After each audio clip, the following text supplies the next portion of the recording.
ബംഗ്ലാദേശും പാകിസ്ഥാനും തമ്മിലുള്ള മധുവിധു അവസാനിക്കുന്നു എന്നുള്ളതാണ് ഏറ്റവും പ്രധാനപ്പെട്ട ഒരു വാർത്ത. കഴിഞ്ഞ ദിവസം ബംഗ്ലാദേശിന്റെ ക്ഷണിച്ചത് പ്രകാരം ബംഗ്ലാദേശിലെ ധാക്കയിൽ എത്തിയ പാകിസ്ഥാൻ ഉപപ്രധാനമന്ത്രി ഇർഷാദ് ദാറും ബംഗ്ലാദേശിന്റെ വിദേശകാര്യ ഉപദേഷ്ടാവ് മുഹമ്മദ് തൗഹീദ് ഹുസൈനും തമ്മിൽ നടന്ന ഒരു ചർച്ച നടന്നിരുന്നു, ഉഭയകക്ഷി ചർച്ച.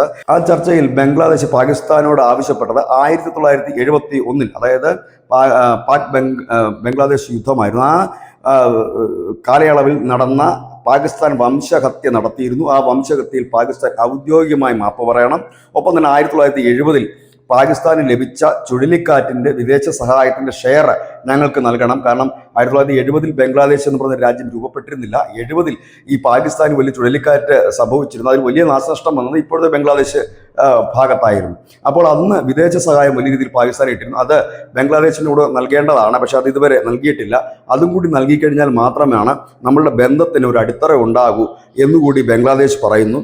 ഇതിനിടയിൽ 5 ധാരണാപത്രത്തിൽ ബംഗ്ലാദേശും പാകിസ്ഥാനും ഒപ്പുവെച്ചുവെങ്കിലും പാക് മാധ്യമങ്ങൾ പറയുന്നത് ബംഗ്ലാദേശ് ഞങ്ങളെ വിളിച്ചു വരുത്തി അപമാനിക്കുകയായിരുന്നു എന്നാണ് പറയുന്നത്.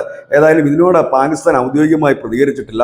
നിലവിൽ ബംഗ്ലാദേശിൽ 1971 നമ്മളെ വംശഹത്യ ചെയ്തവരുമായുള്ള ബന്ധം വേണ്ട എന്ന് അനവധി എഴുത്തുകാരും ഒപ്പം തന്നെ മാധ്യമങ്ങളുമൊക്കെ പറയുന്ന ഒരു സാഹചര്യത്തിലാണ് ധാക്ക ഒഫീഷ്യലായിട്ട് തന്നെ പാകിസ്ഥാനോട് പറയുന്നു, 1971 നിങ്ങൾ നടത്തിയ വംശഹത്യക്ക് നിങ്ങൾ മാപ്പ് പറയണം ഔദ്യോഗികമായി എന്ന്. ഏതായാലും പാകിസ്ഥാന്റെ മറുപടി ലഭ്യവുമല്ല. മിസ്റ്റർ സ്മൂസിംഗ്.